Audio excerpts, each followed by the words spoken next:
एक बार की बात है, अकबर और बीरबल किसी बात पर चर्चा कर रहे थे।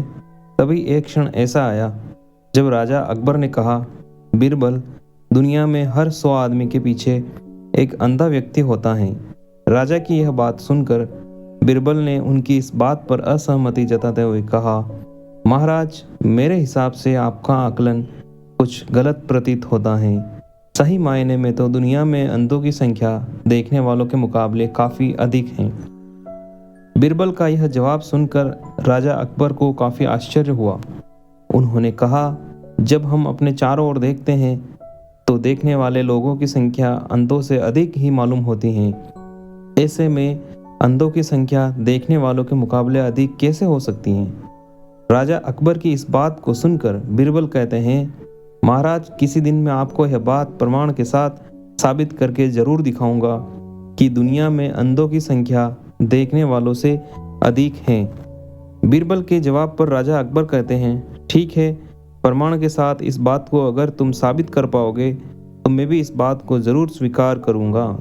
उस दिन यह बात यहीं रुक जाती है।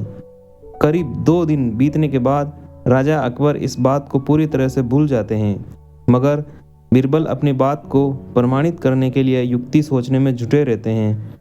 करीब 4 दिन बीतने के बाद बीरबल को एक योजना सूझती है और वे 2 मुनीम को लेकर उनके साथ बाजार की ओर चल देते हैं। बीच बाजार पहुंचने के बाद बीरबल सिपाहियों से एक चारपाई की चौखट वहां मंगाते हैं और उसे बुनने के लिए रस्सी भी मंगवाते हैं। अब बीरबल अपने साथ लाए दोनों मुनीमों को आदेश देते हैं कि वे उनके दाएं और बाएं कुर्सी डालकर बैठ जाएं। साथ ही इस बात का ध्यान रखें कि दाएं बैठने वाले मुनीम उनके राज्य में मौजूद अंधों की सूची तैयार करेंगे और बाएं बैठने वाले मुनीम देखने वालों की सूची। बीरबल का आदेश मानते हुए दोनों मुनीम अपना काम करने के लिए कमर कस लेते हैं और बीरबल चारपाई बुनने का काम शुरू कर देते हैं। बीरबल को बीच बाजार चारपाई बुनते देख धीरे धीरे वहां लोगों की भीड़ जमा होने लगती है। उस भीड़ में से एक आदमी अपने आप को रोक नहीं पाता है और वह बीरबल से पूछ लेता है, आप ये क्या कर रहे हैं? बीरबल इस सवाल का कोई जवाब नहीं देते हैं और अपने दाएं बैठे मुनीम को इशारा देते हैं कि वह अपनी सूची में इस आदमी का नाम लिख ले। जैसे जैसे समय बीतता जा रहा था, आने वालों की संख्या बढ़ती जा रही थी और आने वाले सभी लोग अपनी उत्सुकता को शांत करने के लिए बीरबल से यही पूछ रहे थे कि वे यहाँ क्या कर रहे हैं। इसी के साथ बीरबल अपने दाएं मुनीम को इशारा देकर यह सवाल पूछने वालों का नाम अंधों की लिस्ट में डलवाते जा रहे थे। तभी अचानक वहाँ एक आदमी आता है जो बीरबल से पूछता है कि इतनी धूप में बैठकर आप चारपाई क्यों बना रहे हैं? तब भी बीरबल कुछ नहीं बोलते हैं और बाएं बैठे मुनीम को यह सवाल पूछने वाले का नाम देखने वालों की सूची में लिखने का इशारा देते हैं। यह सिलसिला ऐसे ही चलता रहता है और धीरे धीरे पूरा दिन निकल जाता है। तभी इस बात की जानकारी राजा अकबर को होती है और वे भी माजरा समझने के लिए बाजार पहुंच जाते हैं जहां बीरबल चारपाई बुनने का काम कर रहे थे। राजा भी बीरबल से यह सब करने की पीछे वजह जानना चाहते हैं, इसलिए वह बीरबल से सवाल करते हैं कि बीरबल, तुम यहाँ क्या कर रहे हो?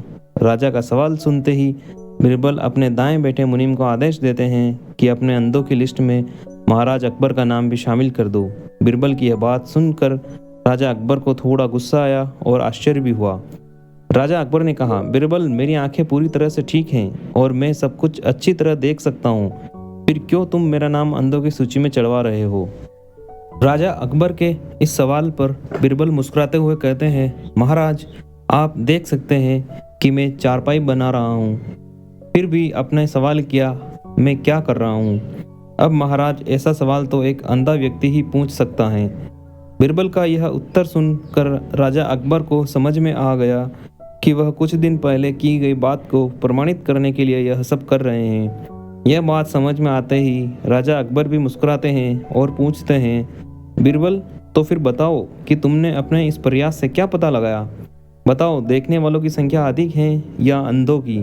राजा के सवाल पर बीरबल जवाब देते हैं, महाराज, मैंने जो कहा था वही बात सच निकली कि दुनिया में देखने वालों के मुकाबले अंधों की संख्या ज़्यादा है। मेरे द्वारा तैयार की गई दोनों सूची का मिलान करने से आप इस बात को अच्छी तरह से समझ सकते हैं। बीरबल का उत्तर सुनकर राजा अकबर जोर से हंसते हैं और कहते हैं, बीरबल, तुम अपनी बात को साबित करने के लिए कुछ भी कर सकते हो। इस कहानी से सीख।